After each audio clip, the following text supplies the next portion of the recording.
அத்தியாயம் 5. சாந்த் பாட்டீலின் கல்யாண கோஷ்டியுடன் பாபாவின் வருகை, வரவேற்கப்பட்டு சாய் என அழைக்கப்படுதல், மற்ற ஞானிகளுடன் தொடர்பு, அவருடைய உடையும் அன்றாட நிகழ்ச்சி நியதிகளும், பாதுகைகளின் கதை, மொய்தீனுடன் மல்யுத்த பயிற்சியும், வாழ்க்கையில் மாற்றமும், தண்ணீரால் விளக்கெறிதல், போலி குரு ஜவஹர் அலி. சாந்த் பாட்டீலின் கல்யாண கோஷ்டியுடன் பாபா திரும்புதல். சென்ற அத்தியாயத்தில் குறிப்பிட்டபடி இப்போது முதலில் சாய்பாபா காணாமற் போன பிறகு ஷிரடிக்கு எங்கனம் திரும்பி வந்தார் என்பதை விவரிக்கிறேன். நைஜாம் சமஸ்தானத்தை சேர்ந்த அவுரங்காபாத் ஜில்லாவில் உள்ள துப்காவன் என்கிற கிராமத்தில் சாந்த் பாட்டீல் என்ற வசதியுள்ள முகமதிய பெருந்தகை ஒருவர் இருந்தார். அவர் அவுரங்காபாத்துக்கு போய்கொண்டிருக்கையில் ஒரு பெண் குதிரையை தொலைத்து விட்டார்.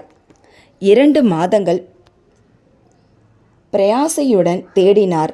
ஆனாலும் காணாமல் போன அக்குதிரையை பற்றி கொஞ்சமும் தகவல் பெற இயலவில்லை. ஏமாற்றத்துடன் குதிரை சேணத்தை தன் தோளில் போட்டுக்கொண்டு அவுரங்காபாத்திலிருந்து திரும்பிக் கொண்டிருந்தார்.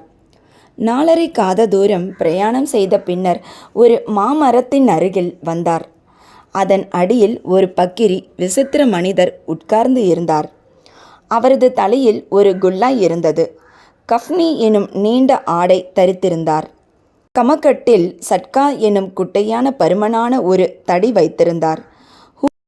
ஹூக்கா குடிப்பதற்கு தயார் செய்து கொண்டிருந்தார். சாந்த் பாட்டீல் அவ்வழியே போவதைக் கண்டு அவரை தன்னிடத்திற்கு கூப்பிட்டு புகைப்பிடிக்கவும் கொஞ்சம் ஓய்வெடுத்து கொள்ளவும் சொன்னார். அவ்விசித்திர மனிதர் அல்லது பக்கிரி குதிரை சேணத்தை பற்றி வினவினார்.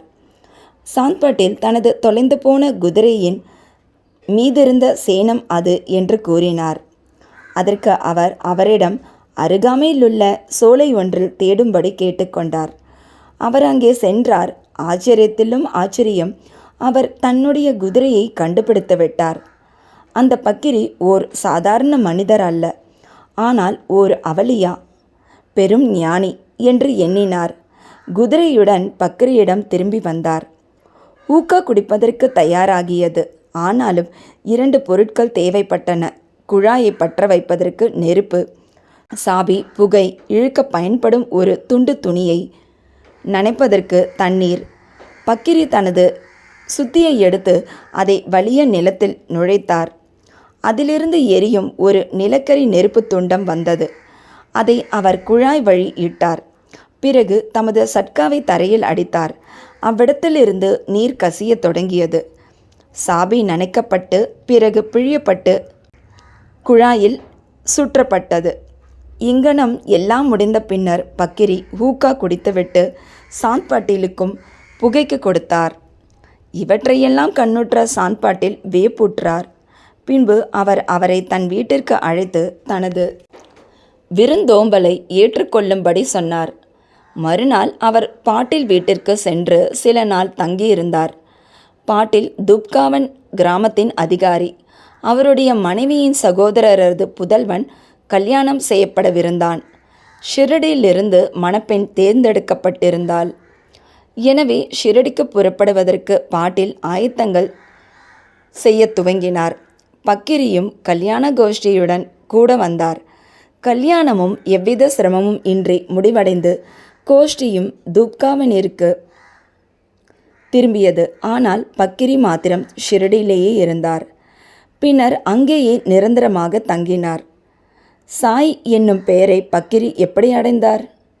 கல்யாண கோஷ்டி ஷிரடியை அடைந்ததும் கண்டோபா கோவிலுக்கு அருகிலுள்ள ஓர் ஆலமரத்தடியில் வந்து தங்கினார்.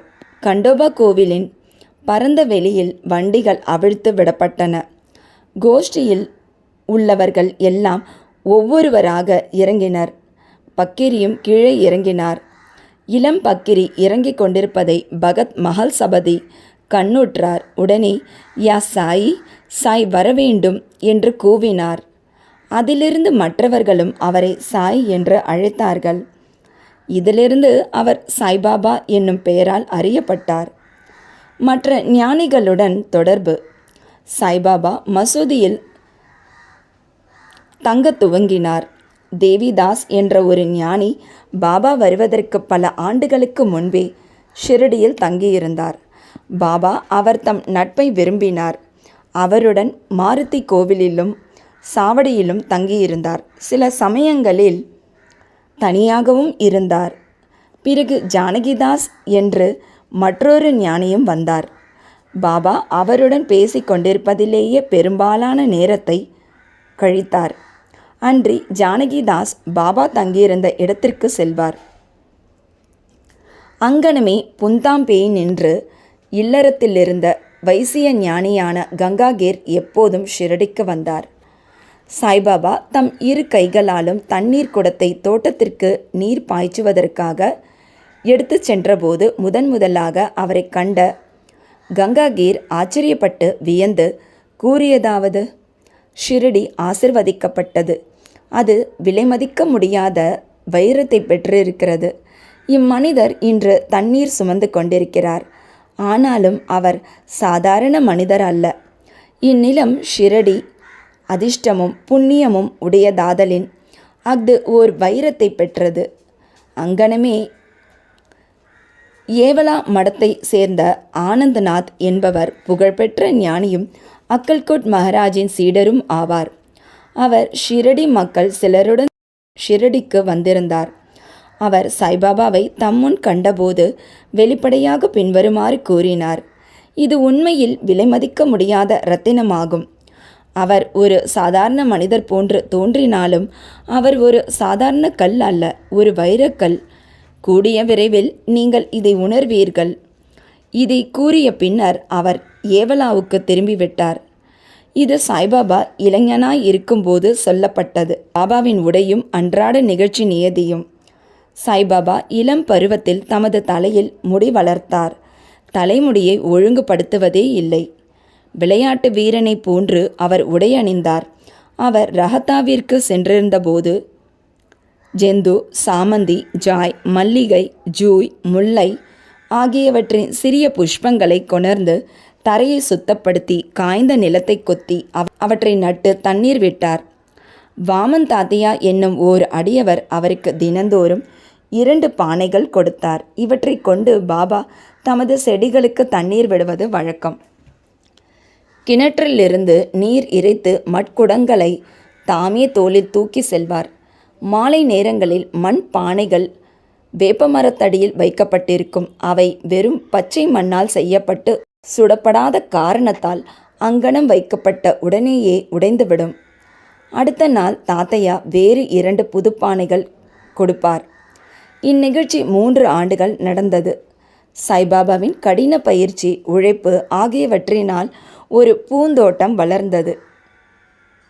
இந்த நிலத்தில் தற்போது பாபாவின் சமாதி மந்திர் என்னும் ஓர் பெரிய மாளிகை இருக்கிறது. இது தற்போது பல பக்தர்களால் அடிக்கடி விஜயம் செய்யப்பட்டு வணங்கப்பட்டு வருகிறது. வேப்பமரத்தடியில் உள்ள பாதுகைகளின் கதை. பாய் கிருஷ்ணாஜி அலிபாகர் என்பவர் அக்கல்கோட் மகாராஜின் அடியவர். அக்கல்கோட் மகாராஜின் உருவப்படத்தை வழிபட்டார். அவர் ஒருமுறை அக்கல்கோட்டிற்கு ஷோலாப்பூர் ஜில்லா சென்று மகாராஜின் பாதுகைகளை தரிசனம் செய்து கொண்டு தன்னுடைய நேர்மையான வழிபாட்டை செலுத்தி வர நினைத்தார்.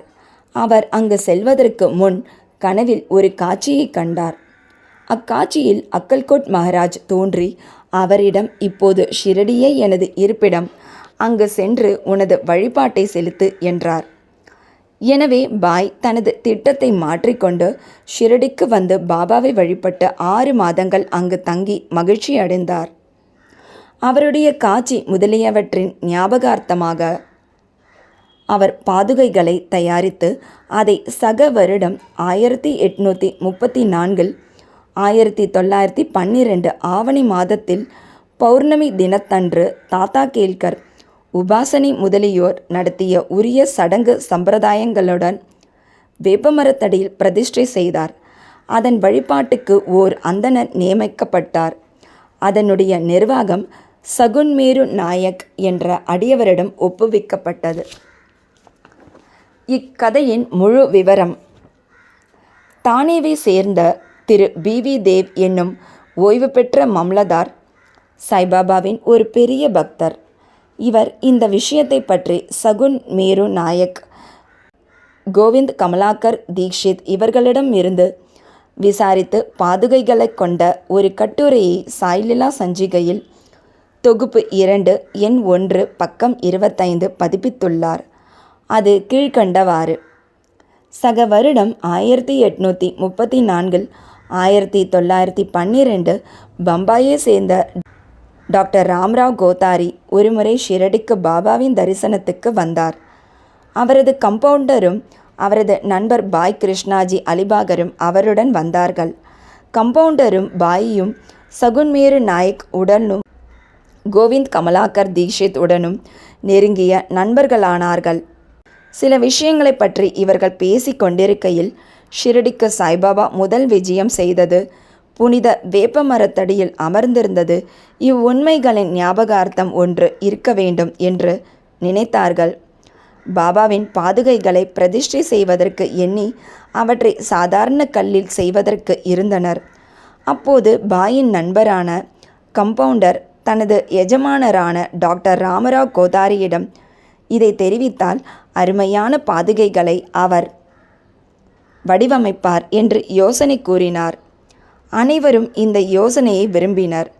டாக்டர் கோதாரியிடமும் இதை பற்றி தெரிவித்தனர். அவரும் ஷிரடிக்கு வந்து பாதுகைகளின் திட்டத்தை வரைந்தார்.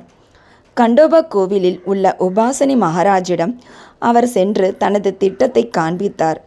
உபாசனி அதில் பல முன்னேற்ற திருத்தங்கள் செய்து தாமரை புஷ்பங்கள், சங்கு, சக்கரம், மனிதன் முதலியவற்றை வரைந்து வேப்பமரத்தின் உயர்வை பற்றியும் பாபாவின் யோக சக்தியை பற்றியும் உள்ள பின்வரும் ஸ்லோகத்தை அதில் பொறிக்கலாம் என்றும் யோசனை கூறினார்.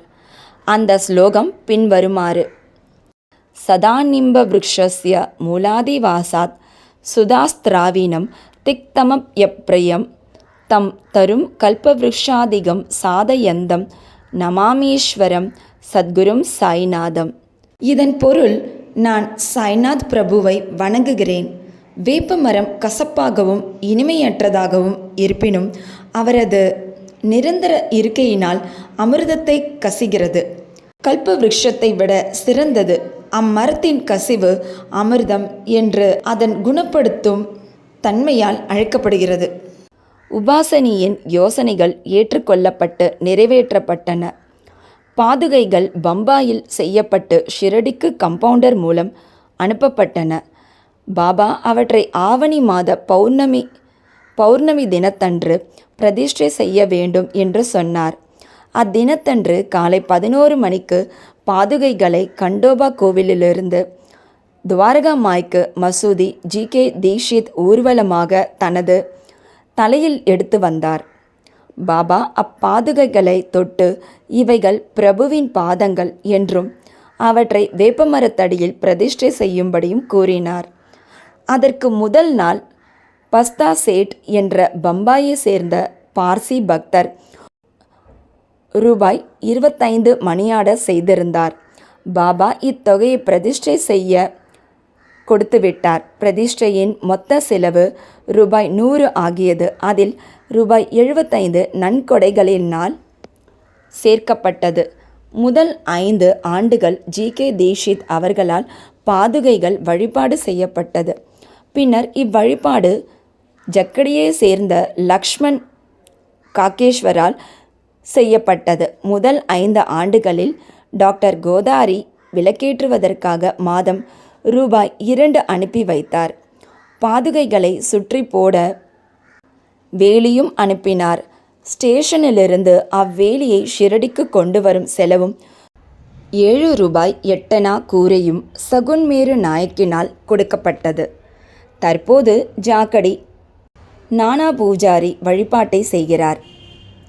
சகுன்மேரு நாயக் நைவேத்தியம், மாலை விளக்கேற்றுதல் முதலியவைகளை செய்கிறார். பாய் கிருஷ்ணாஜி என்பவர் முதலில் அக்கல்கோட் மகராஜின் அடியவராவார்.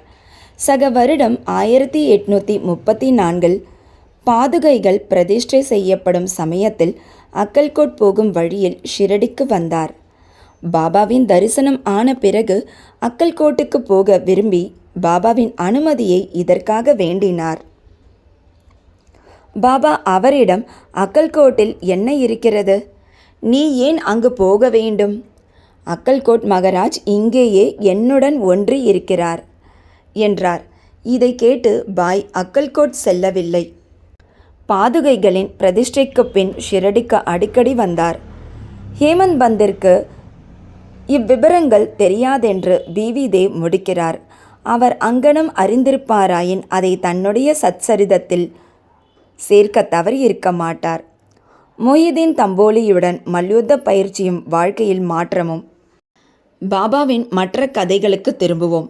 ஷிரடியில் மொஹிதீன் தம்போலி என்னும் பெயருடைய ஒரு மல்யுத்த சண்டைக்காரன் இருந்தான். பாபாவுக்கும் அவனுக்கும் சில விஷயங்களில் உடன்பாடு ஏற்படவில்லை. இருவரும் மல்யுத்தம் செய்ய தொடங்கினர். இதில் பாபா தோற்கடிக்கப்பட்டார். அதிலிருந்து பாபா தம்முடைய உடையையும் வாழ்க்கை முறையையும் மாற்றி அமைத்து கொண்டார்.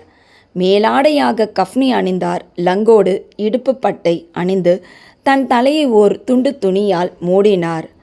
தம்முடைய ஆசனத்திற்கு ஒரு சாக்கு துணியையும் படுக்கைக்கு ஒரு சாக்கு துணியையுமே உபயோகித்தார்.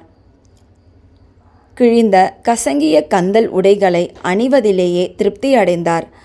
அவர் எப்போதும் ஏழ்மை அரசுரிமையை விட நன்று, இறைமையை விட மிக மிக நன்று, கடவுள் ஏழைகளின் நிரந்தர நண்பராவார் என்று கூறிக்கொண்டிருந்தார். கங்காகீரும் மல்யுத்தம் செய்வதில் மிக விருப்பமுள்ளவர்.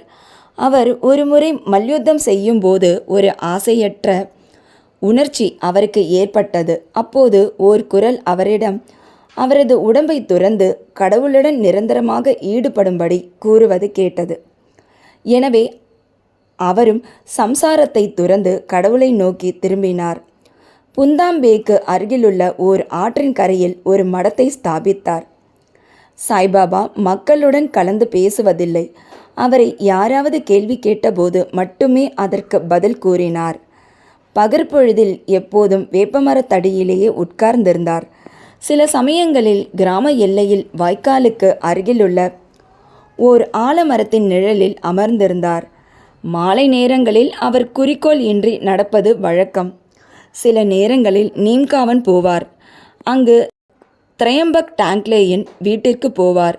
பாபா அவரை விரும்பினார். அவரின் பாபா சாஹேபின் தம்பியான நானா சாஹேபுக்கு இரண்டாவது திருமணம் செய்தும் குழந்தைகள் ஏதும் இல்லை. பாபா சாஹேப் நானா சாஹேபை பாபாவின் தரிசனத்திற்காக அனுப்பினார். சில காலத்திற்கு பிறகு பாபாவின் அருளால் நானா சாஹேப் ஒரு புதல்வனை பெற்றார்.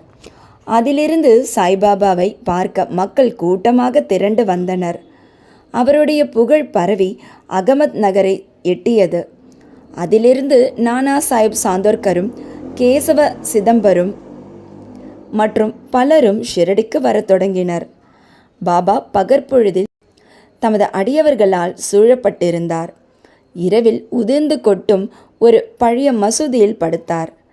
பாபாவிடம் இந்த நேரத்தில் ஹூக்கா, புகையிலை, ஒரு டம்ளர், தகர டப்பா, நீண்ட கஃப்னி, தலையை சுற்றி ஒரு துண்டு துணி, ஒரு சட்கா, குச்சி முதலிய சிறு சிறு உடைமைகள் இருந்தன. இவைகளையெல்லாம் பாபா எப்போதும் வைத்திருந்தார். தலையிலுள்ள அச்சிறு துணி நன்கு முறுக்கப்பட்ட முடியைப் போல் இடது காதிலிருந்து முதுகில் தொங்கியது. இது பல வாரங்களாக துவைக்கப்படாதது. அவர் எவ்வித பூட்ஸோ காலணியோ அணியவில்லை. நாட்களின் பெரும் பகுதிக்கு ஓர் சாக்கு துணியே அவரின் ஆசனமாகும். ஒரு கௌபீனத்தை அவர் அணிந்திருந்தார். குளிரை விரட்ட எப்போதும் துணியின் புனித நெருப்பின் முன்னால் இடது கையை மரக்கட்டை பிடியின் மீது வைத்தவாறு தெற்கு நோக்கி அமர்ந்திருந்தார். அந்த துணியில் அகங்காரம், ஆசைகள், எல்லாவித எண்ணங்கள் ஆகியவற்றை காணிக்கையாக போட்டார். எப்போதும் அல்லாஹ் மாலிக், கடவுளே ஒரே உரிமையாளர் என்று கூறினார். எல்லா பக்தர்களும் வந்து அவரை தரிசித்ததும் அவர் அமர்ந்திருந்ததும் ஆன மசூதியானது 2 அறைகளின் அளவே இருக்கும். 1912க்கு பிறகு ஒரு மாற்றம் நிகழ்ந்தது. பழைய மசூதி பழுது பார்க்கப்பட்டு ஒரு தாழ்வாரம் எழுப்பப்பட்டது. இம்மசூதிக்கு பாபா தங்க வருவதற்கு முன் தகியா என்ற இடத்தில் முஸ்லிம் ஞானியரின் இருப்பிடம் வசித்து வந்தார். அங்கேதான் பாபா கால்களில் சலங்கை கட்டி அழகாக நடனம் செய்து கொண்டு அன்புடன் பாடினார். தண்ணீரால் விளக்கெரித்தல். சாய்பாபாவுக்கு விளக்குகள் என்றால் அதிக விருப்பம். அவர் கடைக்காரர்களிடமிருந்து எண்ணெய் வாங்கி மசூதியிலும் கோவிலிலும் இரவு முழுவதும் விளக்குகளை எரிய விடுவது வழக்கம். இது சில நாட்கள் நடந்து வந்தது. பின்பு எண்ணெய் இலவசமாக அளித்து வந்த வணிகர்கள் எல்லோரும் ஒன்று கூடி இனிமேல் எண்ணெய் கொடுப்பதில்லை என முடிவு செய்தனர். வழக்கம் போல் பாபா அவர்களிடம் எண்ணெய் கேட்கப் போனபோது அவர்கள் எல்லோரும் தீர்மானமாக எண்ணெய் இல்லை என சொல்லிவிட்டார்கள். இதை கேட்டு குழப்பமடையாத பாபா மசூதிக்கு திரும்பி வந்து காய்ந்த திரிகளை விளக்குகளில் இட்டார். வணிகர்கள் மசூதிக்கு வந்து என்ன நடக்கிறது என்பதை ஆர்வத்துடன் கவனித்து கொண்டிருந்தனர். பாபா மிக கொஞ்சம் சில துளிகள் மட்டுமே எண்ணெய் இருந்த தகர குவளையை எடுத்தார். தண்ணீரை அதில் ஊற்றி குடித்தார். இவ்விதமாக அதை நிவேதனம் செய்த பிறகு தகர டப்பாவில் தண்ணீரை மறுபடியும் எடுத்து எல்லா விளக்குகளிலும் அதனையே நிரப்பி கொளுத்தினார். வணிகர்களுக்கு ஆச்சரியத்தையும் பயத்தையும் விளைவிக்கும்படியாக விளக்குகள் எரியத் தொடங்கின. இரவு முழுவதும் எரிந்து கொண்டிருந்தன. வணிகர்கள் தங்கள் செய்கைக்கு மனவருந்தி பாபாவிடம் மன்னிப்பு கேட்டுக்கொண்டனர். பாபா அவர்களை மன்னித்து எதிர்காலத்தில் அதிக உண்மை உள்ளவர்களாக இருக்கும்படி கேட்டுக்கொண்டார். போலி குரு ஜவஹர் அலி. மேலே குறிப்பிட்ட மல்யுத்தம் நடந்த 5 ஆண்டுகளுக்கு பின்னர் ஜவஹர் அலி என்னும் பெயருடைய பக்கிரி தன் சீடர்களுடன் அகமத் நகரிலிருந்து ரஹத்தாவுக்கு வந்து வீரபத்ர சுவாமி கோவிலுக்கு அருகிலுள்ள பக்கலில் விசாலமான அறை தங்கினார். இப்பக்கிரி படித்தவர், குரான் முழுவதையும் ஒப்பிக்கும் ஆற்றல் உடையவர், இனிமையான உடையவர். கிராமத்தை சேர்ந்த பல மதப்பற்றும் பக்தியும் உடைய மக்கள் அவரிடம் வந்து மரியாதை செய்யத் தொடங்கினர். அவர் அந்த கிராம மக்கள் உதவியுடன் வீரபத்ரர் கோவிலுக்கு அருகில் ஓர் ஈத் தினத்தன்று முகமதியர் தொழும் இடத்தின் முன்புள்ள சுவர் கட்டத் தொடங்கினார். இவ்விஷயத்தை பற்றி சில சர்ச்சைகள் உண்டானதால் ஜவஹர் அலி ரஹத்தாவை விட்டு புறப்பட வேண்டியதாயிற்று. பிறகு அவர் ஷிரடிக்கு வந்து பாபாவுடன் மசூதியில் தங்கினார். அவருடைய இனிமையான வாக்குகளால் மக்களை கவர்ந்தார். பாபாவை தன்னுடைய சீடர் என்று கூறத் தொடங்கினார். பாபாவும் அதை மறுக்கவில்லை. அவரின் சீடராக இருக்க சம்மதித்தார். குரு சீடர் இருவரும் ரஹத்தாவுக்கு திரும்பி அங்கு வசிக்க முடிவு செய்தனர். குரு சீடரின் மதிப்பை அறிந்திருக்கவே இல்லை. ஆனால் சீடர் குருவின் குற்றங்களை உணர்ந்திருந்தார். எனினும் அவரை மதிக்காமல் இருந்ததில்லை. பாபா தமது கடமைகளை கவனத்துடன் ஆற்றிக்கொண்டு வந்தார். தமது குருவிற்கு பல்வேறு விதங்களில் பணிபுரிந்தும் வந்தார். ஷிரடிக்கு அவர்கள் அடிக்கடி வருவது வழக்கம். ஆனால் அவர்களின் முக்கிய இருப்பிடம் ரஹத்தாவாகும். ஷிரடியிலுள்ள பாபாவின் அன்பு சீடர்கள் பாபா அவர்களை விட்டு ரஹத்தாவில் தங்கியிருப்பதை விரும்பவில்லை. எனவே அவர்கள் ஓர் கூட்டமாக ரஹத்தாவுக்கு சென்று பாபாவை ஈத்காவுக்கு அருகில் சந்தித்து தாங்கள் வந்த காரணத்தை கூறினார்கள். பாபா அவர்களிடம் பக்கிரி ஓர் கோபக்கார குணங்கெட்ட மனிதர் என்றும் தான் அவரை விட்டு வர முடியாது என்றும், எனவே பக்கிரி வருவதற்குள் எல்லோரும் திரும்பி விடுவது நல்லது என்றும் கூறிக்கொண்டிருந்தார். அப்போது பக்கிரி திரும்பி வந்து தனது சீடனை அவர்களுடன் அழைத்து செல்ல முயன்றதற்காக அவர்களை கோபித்தார். சில விவாதங்களும் தகராறுகளும் நிகழ்ந்தன. முடிவில் குரு சீடர் இருவரும் ஷிரடிக்கு திரும்பும்படி தீர்மானிக்கப்பட்டது. எனவே அவர்கள் ஷிரடிக்கு திரும்பி வந்து வசிக்கத் தொடங்கினார்கள்.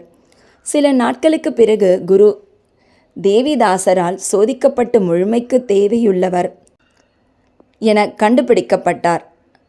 பாபா ஷிரடிக்கு கல்யாண கோஷ்டியுடன் வருவதற்கு 12 ஆண்டுகளுக்கு முன்பு இந்த தேவிதாசர் 10 அல்லது 11 வயது பாலகனாக மாருதி கோவிலில் வசித்து வந்தார். தேவிதாசருக்கு பல சிறப்பான அம்சங்களும் சிறப்பான கண்களும் அமைந்திருந்தன. அவர் அவாவின்மையின் அவதாரமும் ஞானியும் ஆவார். தாத்தையா கோத்தே காஷிநாத் போன்ற பலர் அவரை தமது குருவாக நினைத்திருந்தனர். அவர்கள் ஜவஹர் அலியை தேவிதாஸ் முன்னிலையில் கொண்டு வந்தனர். அவர்கள் தொடர்ந்த விவாதத்தில் ஜவஹர் அலி தோற்கடிக்கப்பட்டார். பின்பு ஷிரடியை விட்டு ஓடி பீஜப்பூர் சென்று தங்கினார். பல ஆண்டுகளுக்கு பின்னர் ஷிரடிக்கு திரும்பி வந்து சாய்பாபாவின் முன்னர் வீழ்ந்து வணங்கினார். அவர் குரு என்றும் சாய்பாபா சீடர் என்றும் காணப்பட்ட தோற்றம் தெளிவாக்கப்பட்டது. அவர் தன் குற்றத்திற்காக வருத்தப்பட்டிருக்கையில் சாய்பாபா அவரை மரியாதையுடன் நடத்தினார்.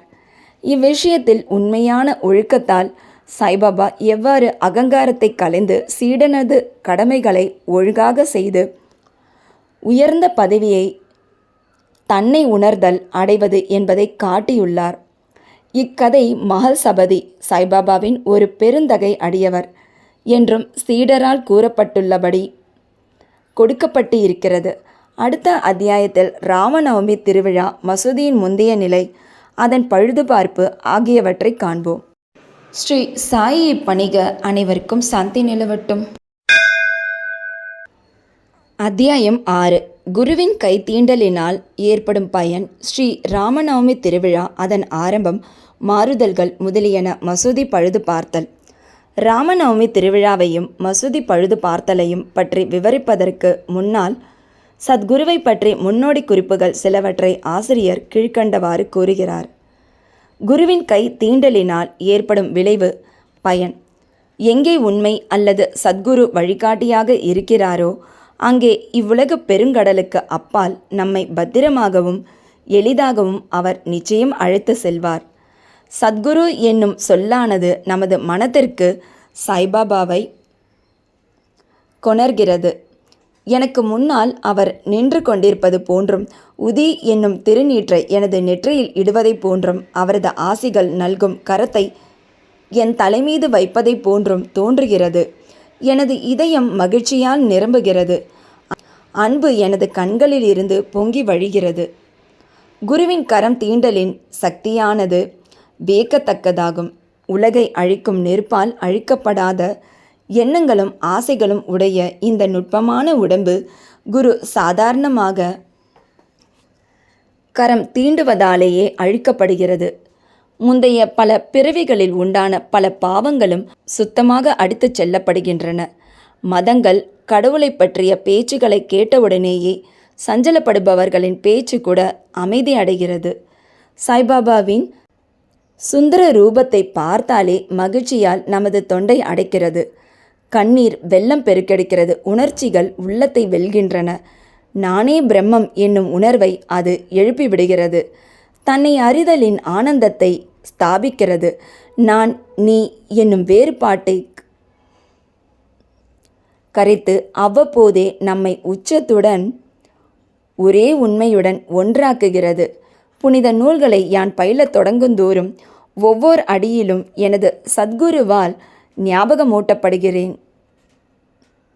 சாய்பாபாவே ராமனும் கிருஷ்ணனும் ஆகி என்னை அவரின் கதைகளை கேட்க செய்கின்றார். உதாரணமாக, நான் பாகவதம் கேட்க தொடங்கும் முன்பாக தலையிலிருந்து கால் வரை சாய்பாபா கிருஷ்ணர் ஆகிவிடுகிறார். அவரே பாகவதத்தையோ உத்தவ கீதையையோ கிருஷ்ண பரமாத்மா தன் சீடர் உத்தவருக்கு அளித்த உபதேசங்கள் மக்களின் நன்மைக்காக பாடுகிறார் என்றும் நினைக்கிறேன். நான் உரையாடத் துவங்கும்போது உடனே சாய்பாபாவின் கதைகள் உரிய விளக்கங்கள் தருவதற்கு ஏதுவாக என் நினைவிற்கு வருகின்றன. எதையாவது நான் எழுத தொடங்கும்போது சில வார்த்தைகளையோ சில வாக்கியங்களையோ என்னால் எழுத முடியாது. ஆனால் அவராகவே என்னை எழுதச் செய்யும்போது நான் எழுதுகிறேன், எழுதி கொண்டே இருக்கிறேன். அதற்கு ஒரு முடிவில்லை. சீடனின் அகங்காரம் தலையெடுக்கும்போது அவர் தமது கரங்களால் அதை கீழே அழுத்தி தமது சக்தியை கொடுத்து அவனது குறிக்கோளை எய்தும்படி செய்கிறார். இவ்வாறாக திருப்திப்படுத்தி ஆசிர்வதிக்கிறார். சாயின் முன்னால் எவன் சாஷ்டாங்க சரணம் செய்து தனது இதயத்தையும் உயிரையும் அவரிடம் சமர்ப்பிக்கிறானோ அவன் வாழ்க்கையின் 4 முக்கிய குறிக்கோள்களாகிய அறம், தர்மம், பொருள், செல்வம், இன்பம், ஆசை, வீடு, முக்தி இவைகளை எளிதில் அடைகிறான். கர்மம், ஞானம், யோகம், பக்தி என்ற 4 வழிகள் நம்மை தனித்தனியே கடவுளிடம் இட்டு செல்கின்றன. இவைகளில் பக்தி வழி முட்கள், பள்ளங்கள், படுகுழிகள் நிறைந்ததாயும், எனவே கடப்பதற்கு மிகவும் கடினமாயும் இருக்கிறது. ஆனால் நீங்கள் சாயியையே சார்ந்து குழிகளையும் முட்களையும் விலக்கி நேராக நடப்பீர்களானால் அது உங்களை குறிக்கோளிடத்தில், கடவுளிடத்தில் அழைத்துச் செல்கிறது. இவ்வாறாக சாய்பாபா நிச்சயம் கூறுகிறார். அந்தர்யாமியாய் இருக்கிற பிரம்மத்தை பற்றியும் இவ்வுலகத்தை படைத்த அவரின் சக்தியை பற்றியும் மாயை அவ்வாறு உண்டாக்கப்பட்ட உலகத்தை பற்றியும் தத்துவம் பேசி இவை மூன்றும் முடிவில் ஒன்றே என்றும் எடுத்துரைத்த பின்னர் பக்தர்களின் நலனுக்காக உத்தரவாதம் அளிக்கும் கீழ்கண்ட சாய்பாபாவின் மொழிகளை ஆசிரியர் கூறுகிறார். உணவு, உடை இவற்றை பொறுத்த மட்டில் வறுமையோ இல்லாமையோ எனது அடியவர்களின் வீட்டில் இருக்காது. தங்கள் மனதை எப்போதும் என் மீது ஸ்திரப்படுத்தியவர்களாய் என்னையே முழு இதயத்துடன் வழிபாடு செய்யும் அடியவர்களின் நலன்களை எப்போதும் கவனிப்பதே எனது சிறப்பியல்பு. கீதையிலும் கிருஷ்ண பரமாத்மா இதையே தான் கூறியிருக்கிறார். எனவே உணவுக்காகவும் உடைக்காகவும் கடின முயற்சி எடுக்காதீர்கள். உங்களுக்கு ஏதாவது வேண்டுமானால் கடவுளிடம் இறந்து கேளுங்கள். இவ்வுலக கௌரவத்தை விட்டுவிடுங்கள். கடவுளின் அருளையும் ஆசியையும் பெற முயலுங்கள். அவரின் சந்நிதானத்தில் கௌரவம் அடையுங்கள். உலக கௌரவங்களால் வழி தவறி விடாதீர்கள். இறைவனின் ரூபம் மனதில் ஸ்திரமாக பதிக்கப்பட வேண்டும். புலன் அனைத்தும் மனமும் எப்போதும் இறைவனது வழிபாட்டிற்கே உரிதாக்கப்படட்டும். வேறு எவ்வித பொருட்களிலும் எவ்வித கவர்ச்சியும் வேண்டாம். உடல், செல்வம், வீடு முதலிய வேறு எதை பற்றியும் மனது அலைந்து திரியாமல் எப்போதும் என்னை நினைத்து கொண்டிருப்பதிலேயே மனதை ஸ்திரப்படுத்துங்கள். அப்போது அது அமைதியாகவும் அடக்கமாகவும் கவலையற்றும் இருக்கும். நல்ல பழக்கங்களில் மனம் ஈடுபட்டிருப்பதற்கு இதுவே அடையாளம். மனம் அலையும் தன்மை உடையதாய் இருந்தால் அது நன்றாக ஒன்றிவிட்டது என்று கூற இயலாது. இம்மொழிகளை குறிப்பிட்ட பிறகு ஷிரடியில் நடக்கும் ராமநவமி திருவிழாவின் கதையை ஆசிரியர் குறிப்பிடுகிறார். ஷிரடியில் கொண்டாடப்பட்ட திருவிழாக்களில் ராமநவமியே மிக பெரியதாகையால் சாய்லீலா சஞ்சிகையில் வருடம் 1925 பக்கம் 197 பதிப்பான மற்றொரு முழு விபரமும் இதில் குறிப்பிடப்பட்டு 2 நிகழ்ச்சிகளின் கூட்டு விபரமும் இங்கே கொடுக்கப்படுகிறது. தோற்றம். கோபர்காவனின் நில அளவைத் துறையில் சர்வேயராக இருந்தவர் கோபால்ராவ் குண்ட் ஆவார். அவர் பாபாவின் பெரும் அடியவர். அவருக்கு 3 மனைவிகள் இருந்தும் ஒரு குழந்தையும் இல்லை. சாய்பாபாவின் அருளால் அவருக்கு ஓர் ஆண் குழந்தை பிறந்தது. அந்த மகிழ்ச்சியினால் 1897 அவருக்கு ஒரு திருவிழா அல்லது உருஸ், முஸ்லிம் ஞானியரின் நினைவு தினம் கொண்டாடும் எண்ணம் உதித்தது. தாத்தையா பாட்டில், தாத்தா கோத்தே பாட்டில், மாதவராவ் தேஷ்பாண்டே போன்ற மற்ற ஷிரடி அடியவர்களிடம் கோபால்ராவ் தனது எண்ணத்தை வெளியிட்டார்.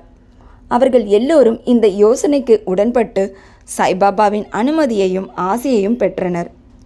இவ்விழாவை கொண்டாடுவதற்கு கலெக்டரின் அனுமதி பெறுவதற்கு விண்ணப்பம் செய்யப்பட்டது. ஆனால் கிராம குல்கர்னி அதிகாரி திருவிழா நடத்துவதற்கு எதிரடையாக தகவல் கொடுத்ததால் அனுமதி மறுக்கப்பட்டது. ஆனால் சாய்பாபா அதை ஆசிர்வதித்திருப்பதால் அவர்கள் மறுபடியும் முயன்று முடிவாக வெற்றி பெற்றனர். சாய்பாபாவிடம் கலந்தாலோசித்த பிறகு உருஸ் தினம் ராமநவமி அன்று இருக்கலாம் என்று தீர்மானிக்கப்பட்டது. பாபா தமது நோக்கத்தில் ஏதோ ஒரு முடிவு வைத்திருந்ததாக தோன்றுகிறது. அதாவது ராமநவமி, உருஸ் என்ற 2 திருவிழாக்கள் அல்லது பண்டிகைகளை ஒன்றாக இணைப்பதென்பது இந்து, முஸ்லிம் ஆகிய 2 சமூகத்தினரையும் ஒற்றுமைப்படுத்துவதற்காக ஆகும். இக்குறிக்கோளை அடைந்ததை பிற்கால நிகழ்ச்சிகள் காட்டுகின்றன. திருவிழாவுக்கு அனுமதி கிடைத்தது. ஆனால் மற்ற கஷ்டங்கள் முளைத்தன. ஷிரடி ஒரு கிராமம். அங்கு தண்ணீர் பஞ்சம் இருந்தது. ஷிரடியில் 2 கிணறுகள் இருந்தன. உபயோகப்படுத்திய ஒரு கிணற்றில் நீர் வற்றிவிட்டது. மற்றொன்று உப்பு தண்ணீர். இந்த உப்பு தண்ணீரானது சாய்பாபா மலர்களை வீசியதின் மூலம் இனிமை பொருந்தியதாக மாற்றப்பட்டது. இக்கிணற்று தண்ணீர் போதாமையால் நெடுந்தூரத்திலிருந்து தோல் சாக்குகளில் கிணற்றிலிருந்து தண்ணீர் கொண்டு வருவதற்கு தாத்தையா பாட்டில் ஏற்பாடு செய்ய வேண்டியதாயிற்று. தற்காலிக கடைகள் கட்டப்பட்டு மல்யுத்த சண்டைக்கு ஏற்பாடு செய்யப்பட்டது. கோபால்ராவ் குண்டிற்கு அகமத் நகரை சேர்ந்த தாமு அண்ணா காசர் என்ற ஒரு நண்பர் இருந்தார். அவர் 2 மனைவிகளை திருமணம் செய்தும் பிள்ளையில்லா குறையில் அம்மாதிரியே மகிழ்ச்சியற்றவராய் இருந்தார். அவரும் சாய்பாபாவினால் ஆசிர்வதிக்கப்பட்டு புதல்வர்களை அடைந்தார். திருவிழாவின் ஊர்வலத்திற்காக ஒரு சாதாரண கொடி தயாரித்து கொடுக்கும்படி இவரை கோண்ட் தூண்டினார். நானா சாஹிப் நிமோன்கரை மற்றொரு எம்ப்ராய்டரி வேலை செய்யப்பட்ட கொடி தயாரித்து கொடுக்கும்படி தூண்டி அதில் வெற்றியும் பெற்றார். கிராமத்தில் திருவிழாவில் 2 கொடிகளும் ஊர்வலமாக எடுத்து செல்லப்பட்டு துவாரகமாயி என்று சாய்பாபாவினால் அழைக்கப்பட்ட மசூதியின் 2 மூலைகளிலும் ஊன்றப்பட்டன. இது இன்றளவும் நடைபெற்று வருகிறது. சந்தனக்கூடு ஊர்வலம். இத்திருவிழாவில் மற்றொரு ஊர்வலமும் துவங்கப்பட்டது. கொரலாவின் முகமதிய பக்தரான அமீர் ஷக்கர் தலால் அவர்களால் இச்சந்தன ஊர்வலத்தின் எண்ணம் உருவானது. பெரும் முகமதிய ஞானியரை கௌரவிக்கும் முகமாக இவ்வூர்வலம் நடைபெற்றது. இந்த ஊர்வலத்தில் சந்தன குழம்பும் சந்தன பொடியும் தாலி என்னும் தட்டுகளில் இடப்பட்டு பேண்டு வாத்தியம் மற்றும் இசை முழங்கி வர நறுமணப் பொருட்கள் முன்னால் புகைந்து கொண்டு செல்ல கிராமத்தின் வழியாக எடுத்து செல்லப்பட்டது. மசூதிக்கு திரும்பிய பின்னர் தட்டுகளில் உள்ளவை நிம்பார் எனும் தொழுகை மாடத்தில் தெளிக்கப்பட்டு மசூதியின் சுவரில் கைகளால் பூசப்பெற்றது. முதல் 3 ஆண்டுகளில் அமீர் ஷக்கர் அவர்களால் இவ்வேலை மேற்பார்வையிடப்பட்டது. பின்னர் அவரது மனைவியால் பார்க்கப்பட்டது. எனவே ஒரே நாளில் முகமதியரால் சந்தனக்கூடும் இந்துக்களால் கொடிகளும் அருகருகில் சென்றன. இப்போதும் எவ்வித இடையூறும் இன்றி அங்கனமே நடந்து கொண்டிருக்கின்றது. ஏற்பாடு. சாய்பாபாவின் அடியவர்களுக்கு இந்த நாள் புனிதமானதும் மிகவும் பிரியமானதும் ஆகும். பெரும்பாலான அடியவர்கள் கூடி விழாவை நிர்வகிப்பதில் பங்கு வகித்தனர். எல்லா வெளி ஏற்பாடுகளையும் தாத்தையா கோத்தே பாட்டில் பார்த்து கொண்டார். உள் நிர்வாகம் முழுவதும் சாய்பாபாவின் பக்தையான ராதாகிருஷ்ண மாயிடமே ஒப்புவிக்கப்பட்டது. அவ்விழாவின் போது அவளது இருப்பிடம் விருந்தாளிகளால் நிறைந்து இருந்தது. அவர்களது தேவைகளையும் விழாவிற்கு தேவையான பொருட்களின் ஏற்பாட்டையும் அவள் கவனித்தாக வேண்டும். மசூதி முழுவதும் அதன் சுவர், தரை முதலியவைகளை கழுவி சுத்தம் செய்து சாய்பாபாவின் அணையா விளக்கான துணியினால் கரிபெடுத்து கருத்து போயிருக்கும் மசூதி சுவர்களை எல்லாம் வெள்ளையடிப்பதும் அவள் விருப்பமுடன் செய்த மற்றொரு வேலையாகும். இவ்வேளையை ஒரு நாள் விட்டு ஒரு நாள் சாய்பாபா சாவடிக்கு தூங்க போயிருக்கும் முந்தைய இரவில் செய்வாள். துணி, அணையா நெருப்பு உட்பட எல்லா பொருட்களையும் எடுத்து கசடர கழுவி மசூதி சுவரை வெள்ளையடித்த பின்னர் முன்போல் திருப்பி வைத்துவிட வேண்டும். இத்திருவிழாவில் சாய்பாபாவுக்கு மிகவும் பிடித்த அம்சமான ஏழைகளுக்கு அன்னதானம் வழங்குதலும் ஒரு பெரும் நிகழ்ச்சியாகும். ராதாகிருஷ்ண மாயின் இருப்பிடத்தில் பெருமளவில் சமையலும் பல்வேறு வகையான உணவுப் பொருட்களும் இனிப்பு பதார்த்தங்களும் தயாரிக்கப்பட்டன. பல்வேறு செல்வந்தர்களான பக்தர்கள் இந்நிகழ்ச்சியில் பெரும் பங்கு வகித்தனர். உருஸை ராமநவமி திருவிழாவாக மாற்றுதல். இவ்வாறாக விஷயங்கள் எல்லாம் நடந்து கொண்டு இருந்தன. 1912ஆம் ஆண்டு வரை இவ்விழா படிப்படியாக முக்கியத்துவம் அடைந்து வந்து பிறகு ஒரு மாறுதல் நிகழ்ந்தது. அந்த ஆண்டு கிருஷ்ணராவ் ஜாகேஷ்வர் பீஷ்மா சாய் சகுனோபாசனா என்ற சிறு புத்தகத்தின் ஆசிரியர் அமராவதியை சேர்ந்த தாத்தா சாஹிப் கபர்டேயுடன் திருவிழாவிற்கு வந்து முந்தைய தினம் தீக்ஷித் வாதாவில் தங்கியிருந்தார். அவர் தாழ்வாரத்தில் படுத்து கொண்டிருந்த போது லக்ஷ்மண்ராவ் என்ற காக்கா மகாஜனி மசூதிக்கு பூஜை சாமான்களுடன் போய்கொண்டு இருந்தார். அப்போது பீஷ்மாவுக்கு ஒரு புது எண்ணம் தோன்றியது. அவர் காக்காவை நோக்கி பின்வருமாறு கூறினார். ஷிரடியில் உருஸ் அல்லது சந்தன திருவிழா ராமநவமி அன்று கொண்டாடப்படும். உண்மைக்கு ஏதோ ஒரு தெய்வ ஏற்பாடு இருக்கிறது. இந்துக்களுக்கு ராமநவமி தினம் மிகவும் பிரியமானது. பின்னர் ஏன் இந்த நாளில் ராமநவமி கொண்டாட்டத்தை ஆரம்பிக்கக்கூடாது? காக்கா மகாஜனி இக்கருத்தை விரும்பினார். பாபாவின் அனுமதியை இவ்விஷயத்தில் பெறுவது என முடிவு செய்யப்பட்டது. அத்திருவிழாவில் கீர்த்தனை செய்யும், கடவுளின் புகழை பாடும் ஹரிதாஸை பாடகர் எங்கனம் அடைவது என்பது முக்கியமான விஷயமாகும். ராமர் பிறந்ததை பற்றி தன்னுடைய பாடல்களான ராம அக்ஞன் தயாராய் இருப்பதாகவும் தானே இக்கீர்த்தனைகளை பாடுவதாகவும் கூறி பீஷ்மா இப்பிரச்சினைக்கு தீர்வு கண்டார். காக்கா மகாஜனி அப்போது ஹார்மோனியம் வாசிக்க வேண்டும். ராதாகிருஷ்ண மாயியால் தயாரிக்கப்பட்ட சுண்ட்வடா, சர்க்கரை கலந்த இஞ்சி பொடி பிரசாதமாக பெறுவதற்கு ஏற்பாடு செய்யப்பட்டது. பின்பு அவர்கள் பாபாவின் அனுமதியை பெறுவதற்கு சென்றனர். அங்கு நடந்து கொண்டிருந்த எல்லாவற்றையும் அறிந்திருந்த பாபா வாதாவில் என்ன நடந்து கொண்டிருந்தது என்று மகாஜனியிடம் வினவினார். குழப்பமடைந்த மகாஜனி கேள்வியின் அர்த்தத்தை அறிய முடியாமல் அமைதியாக இருந்தார். பின்னர் பாபா பீஷ்மாவை அவர் என்ன சொல்கிறார் என்று கேட்டார். ராமநவமி திருவிழா கொண்டாடுவதன் கருத்தை அவர் தெரிவித்து பாபாவின் அனுமதியை கோரினார். பாபாவும் உடனே அனுமதி கொடுத்தார். எல்லோரும் மகிழ்ச்சியுற்று ஜெயந்தி விழாவிற்கு ஏற்பாடுகள் செய்ய தொடங்கினர். மறுநாள் மசூதி துணி ஜோடனையால் அலங்கரிக்கப்பட்டது. ராதாகிருஷ்ண மாயியால் ஒரு தொட்டில் கொடுக்கப்பட்டது. பாபாவின் ஆசனத்தின் முன்னர் அது வைக்கப்பட்டு நிகழ்ச்சிகள் ஆரம்பமாயின. பீஷ்மா கீர்த்தனைக்காக முன்னால் எழுந்து நின்றார். மகாஜனி ஹார்மோனியம் வாசித்தார்.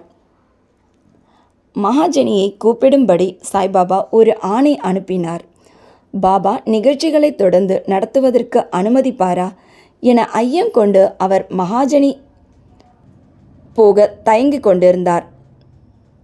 ஆனால் அவர் போன பின்பு பாபா அவரை என்ன நடந்து கொண்டிருக்கிறது என்றும் தொட்டில் ஏன் அங்கு வைக்கப்பட்டிருக்கிறது என்றும் கேட்டார்.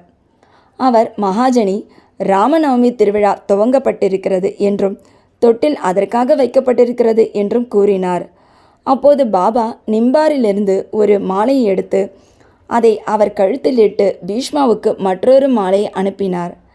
கீர்த்தனை துவங்கியது. அது முடிவடைந்ததும் ஸ்ரீராமருக்கு ஜெயம் என்ற கோஷம் வானை பிளந்தது. குலால் என்ற சிகப்பு பொடி வாத்திய கோஷத்திடையே சுற்றிலும் தூவப்பட்டது. எல்லோரும் பெரும் மகிழ்ச்சியுற்றிருக்கையில் ஒரு கர்ஜனை கேட்டது. கண்டபடி தூவப்பட்ட சிகப்பு பொடியானது பாபாவின் கண்களுக்குள் சென்றுவிட்டது.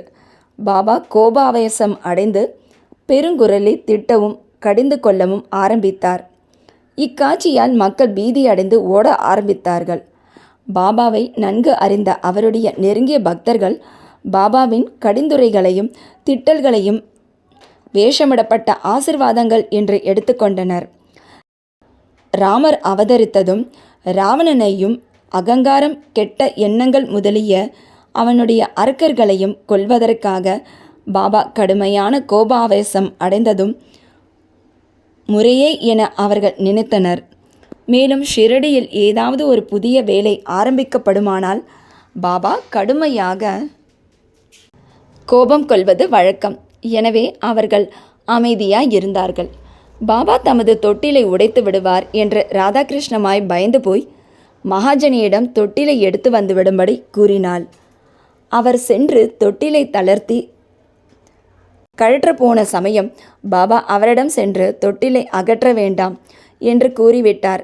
பின்னர் சற்று நேரத்தில் பாபா சாந்தமடைந்தார். பின்பு மகா பூஜை, ஆரத்தி உள்ளிட்ட அந்நாளைய நிகழ்ச்சிகள் எல்லாம் நிறைவேறின. பிறகு மகாஜனி பாபாவிடம் தொட்டிலை அப்புறப்படுத்த அனுமதி கேட்டார். இன்னும் விழா முடியவில்லை என கூறி பாபா மறுத்துவிட்டார். அடுத்த நாள் கீர்த்தனையும் கோபால்காலா விழாவும் நடைபெற்றன. கீர்த்தனைக்கு பிறகு தயிரும் பொரி அரிசியும் கலந்த ஓர் மண்பானை உடைப்பதற்காக தொங்கவிடப்பட்டிருக்கும் கிருஷ்ண பரமாத்மா தன் நண்பர்களான கோபாலர்களுக்கு செய்ததையொப்ப அதனுள் இருப்பவை எல்லோருக்கும் பகிர்ந்து அளிக்கப்படும். அதன் பின்னரே பாபா தொட்டிலை அப்புறப்படுத்த அனுமதித்தார். இவ்வாறாக ராமநவமி திருவிழா நடைபெற்று கொண்டிருக்கையில் பகலில் 2 கொடி ஊர்வலமும் இரவில் சந்தனக்கூடு ஊர்வலமும் வழக்கமான கோலாகலத்துடனும் அனைவரின் ஆரவாரத்துடனும் நல்ல முறையில் நடைபெற்றன.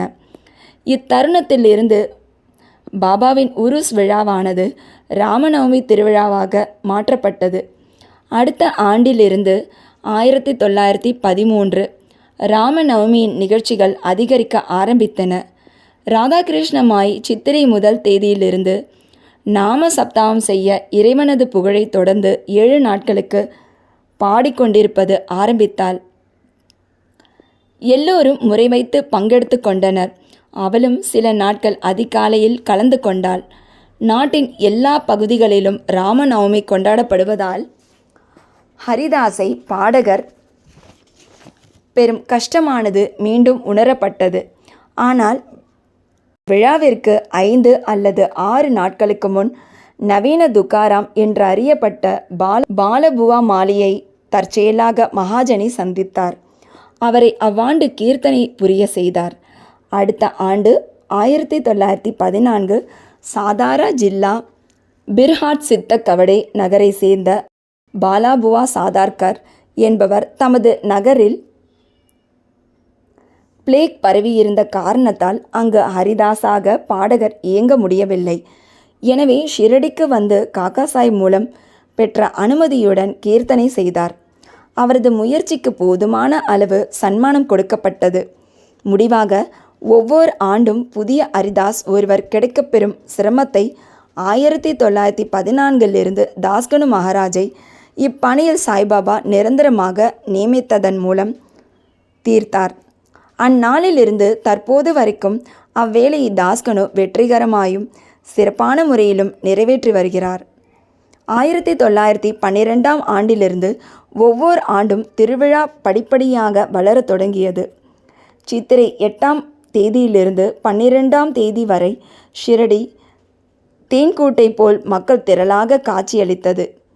கடைகள் அதிகரிக்கத் தொடங்கின. மல்யுத்த போட்டிகளில் புகழ்பெற்ற மல்யுத்த வீரர்கள் பங்கு எடுத்துக்கொண்டனர். முன்னைவிட பெரிய அளவில் ஏழைகளுக்கு உணவு அளிக்கப்பட்டது. ராதாகிருஷ்ணமாயின் பேருழைப்பு ஷிரடியை ஒரு சமஸ்தானமாக்கியது. அதற்கு தேவையான பொருட்கள் சேர்க்கப்பட்டன. ஓர் அழகான குதிரை, பல்லக்கு, ரதம், வெள்ளி பொருட்கள், பாத்திரங்கள், பானைகள், வாளிகள், படங்கள், முகம் பார்க்கும் கண்ணாடிகள் முதலியவை அன்பளிப்பாக சமர்ப்பிக்கப்பட்டன. இங்கனம் தமக்காக உள்ள பொருட்கள் எல்லாம் ஏராளமாக அதிகரித்த போதிலும் சாய்பாபா அவைகளை எல்லாம் மதிக்காது தமது எளிமையை முன்போலவே பாதுகாத்து வந்தார். 2 ஊர்வலங்களிலும் இந்துக்களும் முகமதியர்களும் ஒன்றாக வேலை செய்து வந்தும் அவர்களிடையே இதுவரை எவ்வித சச்சரவோ இடையூறோ இருந்ததே இல்லை. ஆரம்பத்தில் 5000 முதல் 7000 மக்கள் வரை கூடுவது வழக்கமாக இருந்தது. ஆனால் அவ்வெண்ணிக்கை சில ஆண்டுகளில் 75,000 அதிகரித்தது. எனினும் குறிப்பிட்டு சொல்லத்தக்க விதத்தில் எவ்வித தொத்து வியாதியோ கலகமோ கடந்த பல ஆண்டுகளாக ஏற்பட்டதே இல்லை. மசூதி பழுது பார்த்தல். கோபால்ராவ் குண்டிற்கு மற்றொரு முக்கிய எண்ணமும் உதித்தது. உருஸ் அல்லது சந்தனக்கூடு விழாவை அவர் தொடங்கியதைப் போன்றே மசூதியை தாம் ஒழுங்குபடுத்த வேண்டும் என எண்ணினார். எனவே பழுது பார்க்க கற்களை சேகரித்து அதன் பக்கங்களை சமப்படுத்தவும் செய்தார். ஆனால் இப்பணி அவருக்கு அளிக்கப்பட்டதல்ல. இது நானா சாஹிப் சாந்தோர்கருக்கும் தாழ்வாரத்தின் வேலை காக்கா சாஹிப் தீக்ஷித்திற்கும் ஒதுக்கப்பட்டிருந்தது. ஆனால் முதலில் பாபா இவ்வேலைகளை செய்ய அவர்களுக்கு அனுமதி அளிக்க மனமில்லாதவராய் இருந்தார். ஆனால் மஹல் சபதி என்ற உள்ளூர் அடியவரின் குறுக்கீட்டினால் அவர்களுக்கு அனுமதி கிடைத்தது. மசூதியில் ஒரே இரவில் தாழ்வார பணி முடிவடைந்ததும் பாபா தமது வழக்கமான ஆசனமான சாக்குத்துண்டை விட்டொழித்து தாம் அமர்வதற்கென ஒரு சிறு ஆசனம் அமைத்து கொண்டார். 1911 சபா மண்டபம் பெரும் உழைப்புடனும் கடின முயற்சியுடனும் ஒழுங்குபடுத்தப்பட்டது. மசூதிக்கு முன்னால் இருந்த திறந்த வெளியானது சிறியதாகவும் அசௌகரியமுள்ளதாகவும் இருந்தது. காக்கா சாஹிப் தீக்ஷித் அதை விசாலப்படுத்தி அதற்கு மேற்கூரை போட விரும்பினார். பெருஞ்செலவில் இரும்பு தூண்கள், கம்பங்கள் துணிகள் முதலியவற்றை வரவழைத்து வேலையை ஆரம்பித்தார். இரவில் எல்லா அடியவர்களும் கடினமாக உழைத்து கம்பங்களை ஊன்றினார்கள். ஆனால் மறுநாள் காலை சாய்பாபா சாவடியிலிருந்து திரும்பி வந்தபோது எல்லாவற்றையும் வேருடன் பிடுங்கி வெளியே எறிந்தார். ஒருமுறை இவ்வாறு நிகழ்ந்தது. அவர் மிகவும் உணர்ச்சி வசப்பட்டு ஒரு கம்பத்தை ஒரு கையில் பிடித்துக்கொண்டு அதை அசைத்து வெளியே எடுக்க ஆரம்பித்து மற்றொரு கையால் தாத்தையா பாட்டீலின் கழுத்தை பற்றினார். தாத்தையாவின் முண்டாசை வலிந்து பற்றி இழுத்து ஒரு நெருப்பு குச்சியை கொளுத்தி அதை பற்ற வைத்து குழியில் தூக்கி எறிந்தார். அச்சமயத்தில் பாபாவின் கண்கள் எரியும் நெருப்பு துண்டம் போலிருந்தன. ஒருவருக்கும் அவரை பார்க்க தைரியமில்லை. எல்லோரும் பயங்கரமாக அஞ்சினார்கள். பாபா தமது பையிலிருந்து ₹1 எடுத்து அதை ஒரு புனித நிகழ்ச்சியின் நிவேதனம் போல் அங்கே விட்டெறிந்தார். தாத்தையாவும் மிகவும் பயந்து போனார். யாருக்கும் தாத்தையாவுக்கு என்ன நிகழப்போகிறது என்பது தெரியவில்லை. ஒருவருக்கும் தலையிட தைரியமில்லை. பாபாவின் குஷ்டரோகி அடியவனான பாகோஜி ஷிண்டே என்பவன் கொஞ்சம் முன்னேற துணிந்தான். ஆனால் அவன் பாபாவால் தள்ளப்பட்டான். மாதவராவுக்கும் அதே போன்ற மரியாதையே கிடைத்தது. அவர் கற்களால் அடிக்கப்பட்டார். ஆனால் சிறிது நேரத்திற்கு பின் பாபாவின் கோபம் தணிந்து குளிர்ந்தது. கடைக்காரனிடம் ஆள் அனுப்பி பூவேலை செய்த ஒரு முண்டாசு வாங்கி வர செய்து தாத்தையாவுக்கு ஒரு சிறப்பான கௌரவம் செய்வதைப் போல் தாமே அவர் தலையில் கட்டிவிட்டார். பாபாவின் இவ்வினோத குணத்தைக் கண்டு எல்லோரும் ஆச்சரியத்தால் தாக்கப்பட்டனர். அவ்வளவு வேகமாக பாபாவை கோபமடைய செய்தது எது? தாத்தையா பாட்டீலுக்கு உதை கொடுக்கும்படி செய்தது எது? அவரது கோபம் அடுத்த வினாடியே தணிந்தது எப்படி என்பதை அவர்கள் எல்லோரும் அறிந்து கொள்ள இயலவில்லை. சில வேளைகளில் பாபா மிகவும் அமைதியாகவும் மௌனமாகவும் இருந்தார். இனிமையான விஷயங்களை அன்புடன் பேசினார். பின்னர் உடனே சின்ன பொய்க்காரணம் இருந்தோ இல்லாமலோ கோபாவேசம் அடைந்தார். அத்தகைய பல சம்பவங்களை இங்கே கூறலாம். ஆனால் எனக்கு எதை சொல்வது எதை விடுவது என்று தெரியவில்லை. எனவே அவைகளை எனக்கு தோன்றிய போது கூறுகிறேன். அடுத்த அத்தியாயத்தில் பாபா ஒரு முகமதியரா இந்துவா என்னும் வினா எடுத்து கொள்ளப்படும். அவரின் யோக பயிற்சி, சக்தி மற்றும் பல விஷயங்களும் விவரிக்கப்படும்.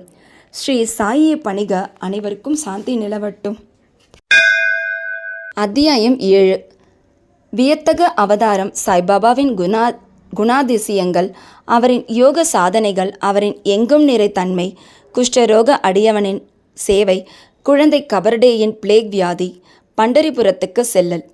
வியத்தக அவதாரம். சாய்பாபா எல்லாவித யோக பயிற்சிகளையும் அறிந்திருந்தார். அவர் தௌத்தி 22 அடி நீளமும் 3 அங்குல அகலமும் உள்ள நனைக்கப்பட்ட ஒரு லினன் துண்டினால் வயிறு சுத்தம் செய்தல், கண்ட யோகம், உடல் உறுப்புகளை தனியாக கழற்றி பின்னர் சேர்த்தல், சமாதி உள்ளிட்ட 6 முறைகளிலும் கை தேர்ந்தவராக இருந்தார். அவரை ஒரு இந்து என்று நீங்கள் கருதுவீர்களானால் ஒரு யவனரை போன்று தோற்றமளித்தார்.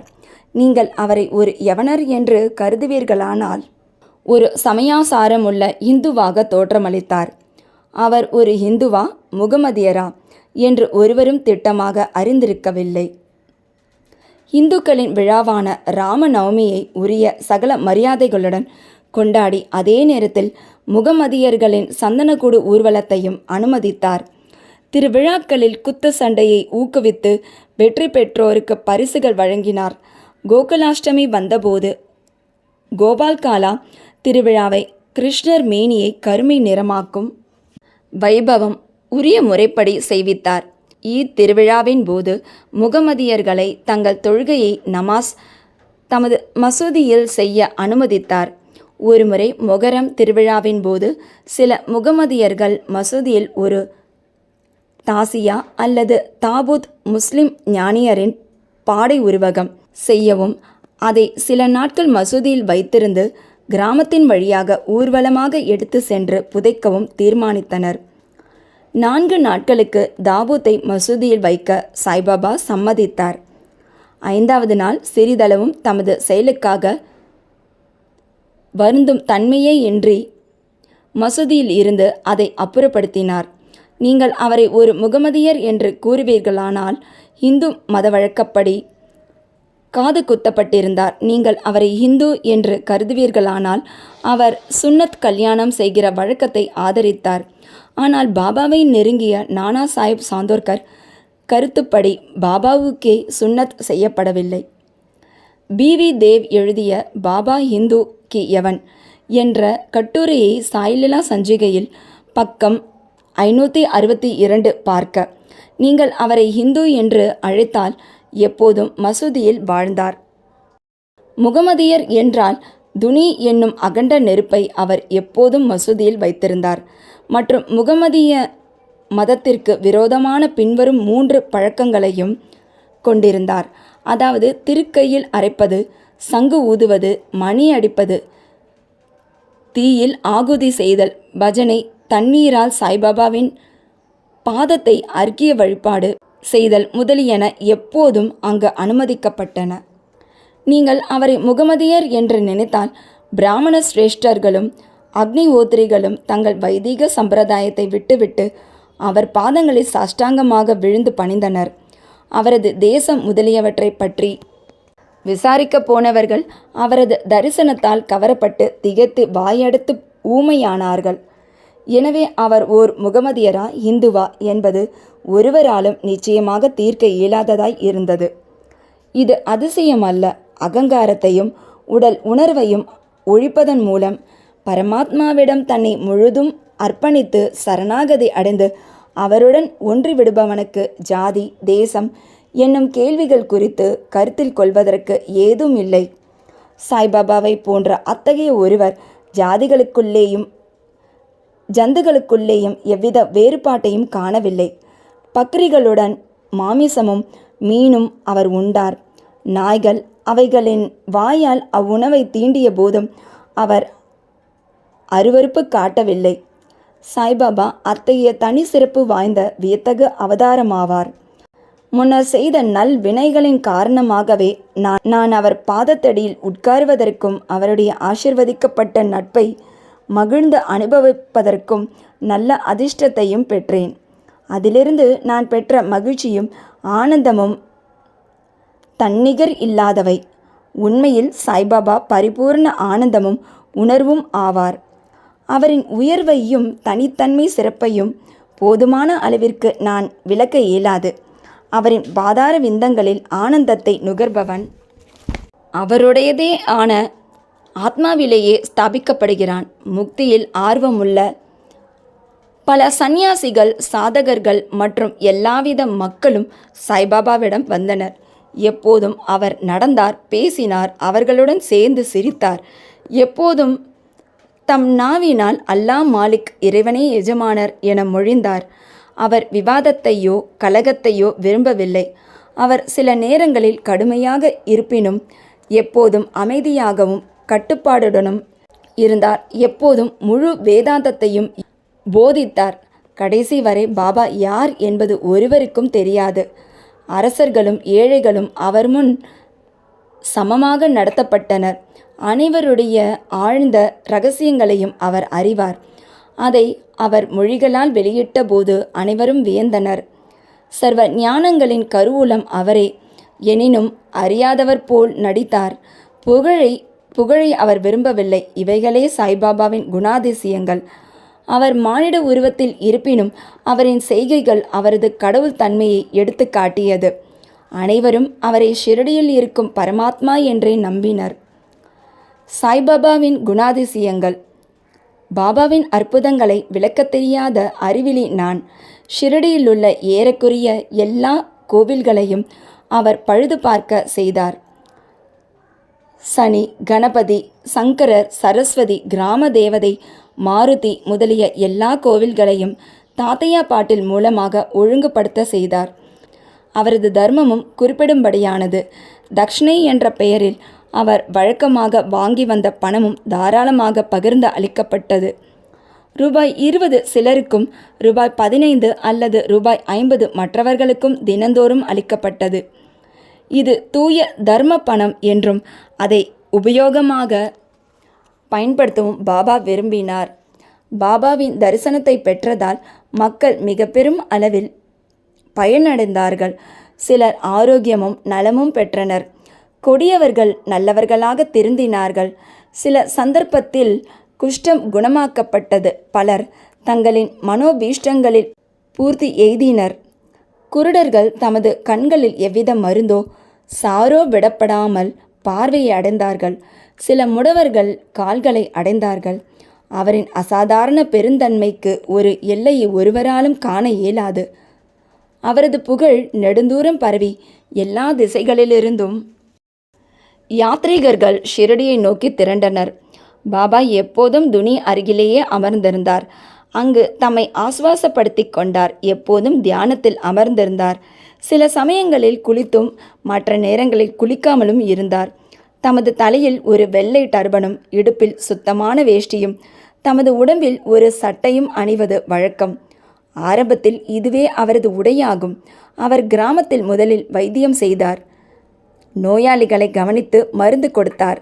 அவர் எப்போதும் வெற்றி பெற்று அகிமை வைத்தியரை போன்ற புகழடைந்தார்.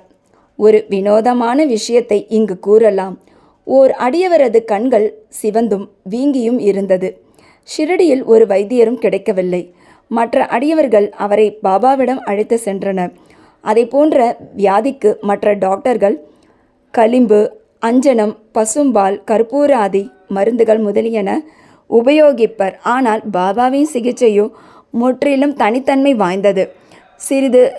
சிறிது பிப்பாவை சலவை செய்பவர் குறியிடும் செங்கோட்டை காயின் பசை கைகளால் 2 உருண்டை செய்து நோயாளியின் ஒவ்வொரு கண்களிலும் அவ்வுருண்டையை திணித்துவிட்டு துணியால் கண்களை சுற்றி கட்டு போட்டு விட்டார். மறுநாள் கட்டு அவிழ்க்கப்பட்டு தண்ணீரால் சுத்தப்படுத்தப்பட்டது. எரிச்சல் மறைந்து கண்மணி வெண்மையாய் சுத்தமாகிவிட்டது. கண்கள் நுண்ணிய உறுப்பான போதும் செங்கோட்டை பசை அவற்றுக்கு எவ்வித தீங்கையும் அளிக்கவில்லை. இம்மாதிரி பல வியாதிகளை குறிப்பிடலாம். ஆனால் இந்நிகழ்ச்சியே குறிப்பில் உள்ளது. பாபாவின் யோக பயிற்சிகள். பாபாவின் யோகத்தின் எல்லா பயிற்சி முறைகளையும் அறிவார். அவைகளில் 2 இங்கே குறிப்பிடுவோம். ஒன்று தௌத்தி அல்லது சுத்த விருத்தி. ஒவ்வொரு 3வது நாளும் பாபா மசூதியிலிருந்து நெடுந்தொலைவிலுள்ள ஆலமரத்துக்கு அருகில் இருக்கும் கிணற்றுக்கு சென்று தமது வாயை கழுவி குளிப்பார். ஒரு சந்தர்ப்பத்தில் தமது குடல், கும்பி முதலியவற்றை அவர் வாந்தி எடுத்து அவைகளின் உட்புறத்தையும் வெளிப்புறத்தையும் சுத்தம் செய்து பக்கத்திலுள்ள நாவல் மரத்தில் உலர்வதற்காக வைத்தது கவனிக்கப்பட்டது. இதை பார்த்தவர்கள் ஷிரடியில் உள்ளனர். அவர்கள் இவ்வுண்மையை சோதனை செய்து பார்த்துவிட்டனர். 3 அங்குல அகலமும் 22.5 அடி நீளமும் உள்ள நனைக்கப்பட்ட லினன் துணியால் தௌத்தி செய்யப்படுகிறது. இது தொண்டைக்குள் விழுங்கப்பட்டு ஏறக்குறைய அரை மணி நேரத்திற்கு வயிற்றுக்குள்ளேயே கிரியைகள் நடத்த வைத்திருக்கப்பட்டு பிறகு வெளியே எடுக்கப்படுவதே சாதாரண தௌத்தியாகும். ஆனால் பாபாவின் தௌத்தியோ மிகவும் தனி சிறப்பானதும் அசாதாரணமானதும் ஆகும். 2 கண்ட யோகம். பாபா தமது உடலிலிருந்து வெவ்வேறு உறுப்புகளை பேத்தெடுத்து மசூதியில் அவற்றை பல இடங்களிலும் தனியாக வைத்திருந்தார். ஒருமுறை ஒரு பெருந்தகை மசூதிக்கு சென்று பாபாவின் உடல் உறுப்புகள் தனித்தனியாக மசூதியின் பல இடங்களிலும் கிடப்பதை கண்டார்.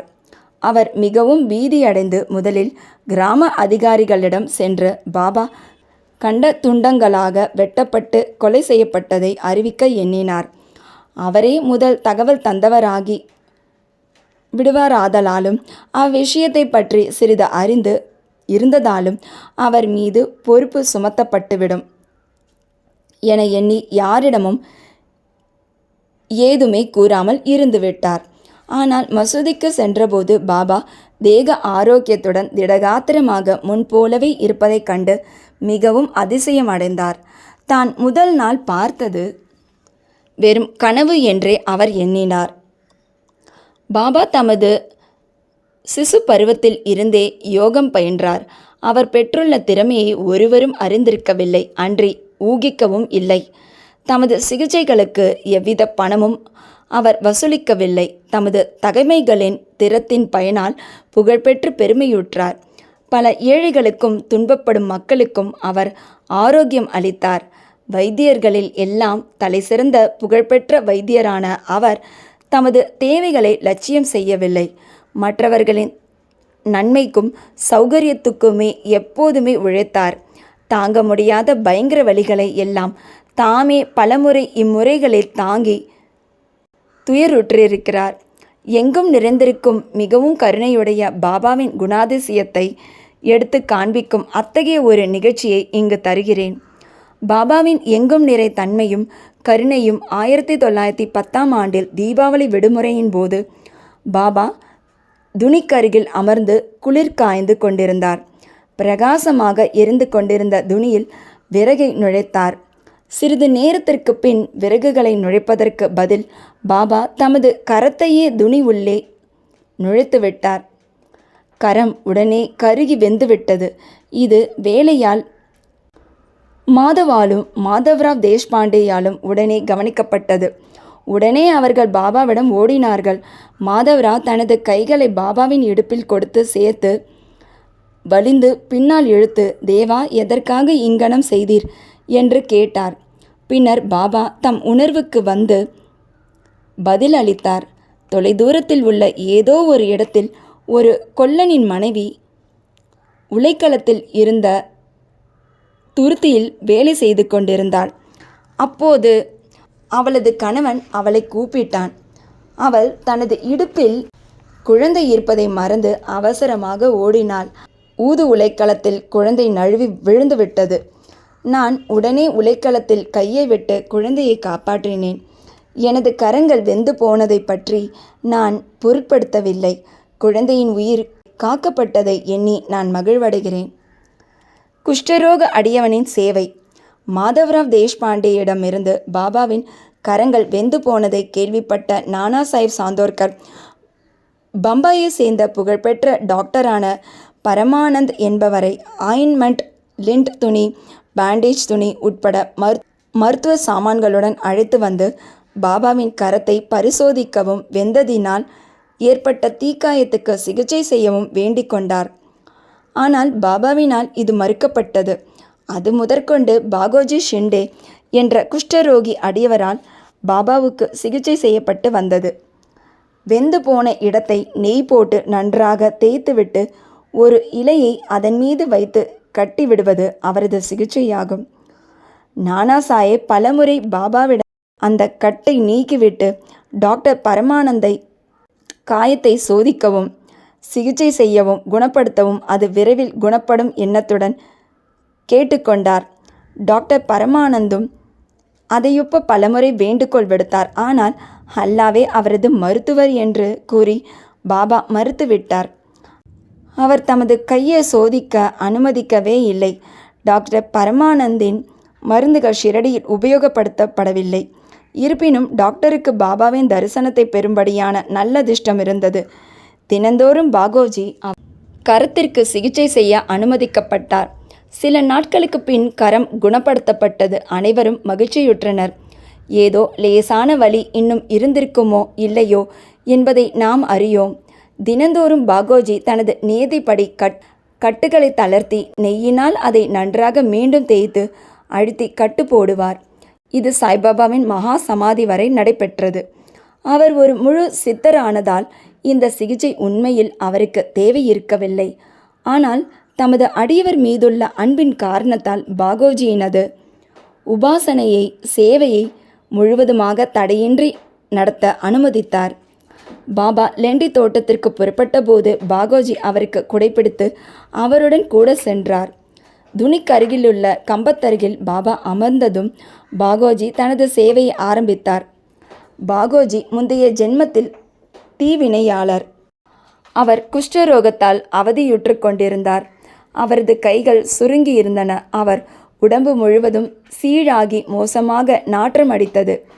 வெளியில் அவர் துரதிர்ஷ்டசாலியாக இருப்பதை போல் தோன்றினாலும் அவர் மிகவும் அதிர்ஷ்டசாலியாகவும் மகிழ்ச்சியுள்ளவராகவும் இருந்தார். ஏனெனில் அவரே பாபாவின் முதன்மையான சேவகர். பாபாவின் நட்பினால் உண்டாகும் நன்மைகளை அடைந்தார். குழந்தை கபர்டேயின் பிளேக் வியாதி.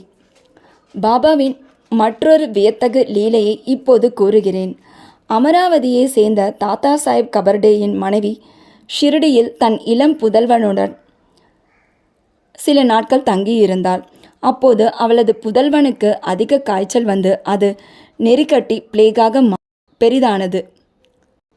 தாயார் பயந்து போய் மிகவும் மனவேதனை அடைந்தாள். பின்பு அமராவதிக்கு செல்ல நினைத்து பாபா வழக்கமாக மாலையில் சுற்று வரும்போது வாதாவுக்கு சமாதி மந்திர் அருகில் வந்து கொண்டிருக்கையில் அவருடைய அனுமதியை பெறுவதற்காக பக்கத்தில் சென்று நடுங்கும் குரலில் தனது இளம் புத்திரன் பிளேகால் பீடிக்கப்பட்டிருப்பதை தெரிவித்தாள். பாபா அவளிடம் அன்பாகவும் மிருதுவாகவும், வானம் மேகங்களால் சூழப்பட்டிருக்கிறது, அவைகள் உருகி ஓடிவிடும், எல்லாம் எளிதாகவும் தூயதாகவும் ஆகிவிடும் என்று கூறினார். இவ்வாறு கூறிக்கொண்டே தமது கஃப்னி உடையை இடுப்பு வரை தூக்கி அங்கு பிரசன்னமாயிருந்த அனைவருக்கும் நன்றாக பெரிதாக முட்டை அளவிற்கு தோன்றியிருந்த பிளேக் கட்டிகளை காண்பித்து, பாருங்கள், எனது அடியவர்களுக்காக நான் எங்கனம் கஷ்டப்பட வேண்டியிருக்கிறது, அவர்களது கஷ்டங்கள் எல்லாம் எனதே ஆகும் என்றார். இந்த சிறப்பான அசாதாரண செயலை லீலை மக்கள் கண்ணுற்று ஞானிகள் தங்கள் அடியவர்களின் துன்பங்களை தாங்குகிறார்கள் என்று உறுதியடைந்தனர். ஞானிகளின் உள்ளமோ மெழுகை விட மிருதுவானது. உள்ளும் புறமும் அது வெண்ணெயை போன்று மிருதுவாக இருக்கிறது. எவ்வித லாபம் பெறும் நோக்கமின்றியே அவர்கள் தங்கள் அடியவர்களை நேசிக்கிறார்கள். அவர்களை உண்மை உறவினராயும் எண்ணுகின்றனர். பண்டரிபுரத்துக்கு செல்லுதலும் அங்கு தங்குதலும். பாபா எவ்வாறு தம் அடியவர்களை நேசித்தார், அவர்களின் விருப்பங்களையும் முயற்சிகளையும் எங்கனம் ஆவலுடன் எதிர்பார்த்து பூர்த்தி செய்தார் என்பதை சித்தரிக்கும் ஒரு கதையை கூறிய பின்னர் இவ்வத்தியாயத்தை முடிக்கிறேன். காந்தேஷில் உள்ள நந்துர்பாரின் மம்லதார் நானா சாஹிப் சாந்தோர்கர் பாபாவின் பெரும் அடியவர் ஆவார். அவருக்கு பண்டரிபுரத்துக்கு மாற்றலாகும் உத்தரவு வந்தது. சாய்பாபாவிடம் அவர் கொண்டுள்ள பக்தி பழுத்தது. ஏனெனில் அவருக்கு பூலோக வைகுண்டம் என்றழைக்கப்படும் பண்டரிபுரத்துக்கு போய் தங்க உத்தரவு கிடைத்திருக்கிறது. நானா சாஹிப் அவசரமாக வேலையை ஒப்புக்கொள்ள வேண்டிய கட்டாயம் இருந்ததால் அவர் அவ்விடத்திற்கு உடனே ஒருவருக்கும் தெரிவிக்காமலும் எழுதாமலும் புறப்பட்டார். அவர் தனது பண்டரிபுரமான ஷிரடிக்கு ஒரு திடீர் விஜயம் செய்ய விரும்பினார். தமது விட்டோபா சாய்பாபாவை பார்த்து வணக்கம் தெரிவித்து பின்னர் புறப்பட எண்ணினார். ஒருவரும் நானா சாஹிப் ஷிரடிக்கு போவார் என்று கனவு கூட காணவில்லை. ஆனால் சாய்பாபா இது அனைத்தையும் அறிவார். ஏனெனில் அவர் கண்கள் எங்கும் வியாபித்திருந்தன. சர்வாந்தர்யாமி. ஷிரடியிலிருந்து சில மைல்கள் உள்ள நீங்காவனை நானா சாஹிப் அடைந்தபோது ஷிரடியில் மசூதியில் ஒரு பரபரப்பு ஏற்பட்டது. பாபா உட்கார்ந்து கொண்டு மஹல் சபதி, அப்பா ஷிண்டே, காஷிராம் இவர்களுடன் பேசி கொண்டிருக்கையில் திடீரென்று நாம் நால்வரும் பஜனை செய்வோம், பண்டரிபுரத்தின் கதவுகள் திறந்திருக்கின்றன, நாம் மகிழ்ச்சியாய் பாடுவோம் என்றார். அப்போது கோஷ்டியாக அவர்கள் பாடத் தொடங்கினர். அதன் பல்லவி, நான் பண்டரிபுரத்துக்கு போக வேண்டும், அங்கே தங்க வேண்டும், ஏனெனில் அதுவே எனது பரமாத்மாவின் வீடு. பாபா பாடினார். அடியவர்களும் அவரை தொடர்ந்து பாடினர்.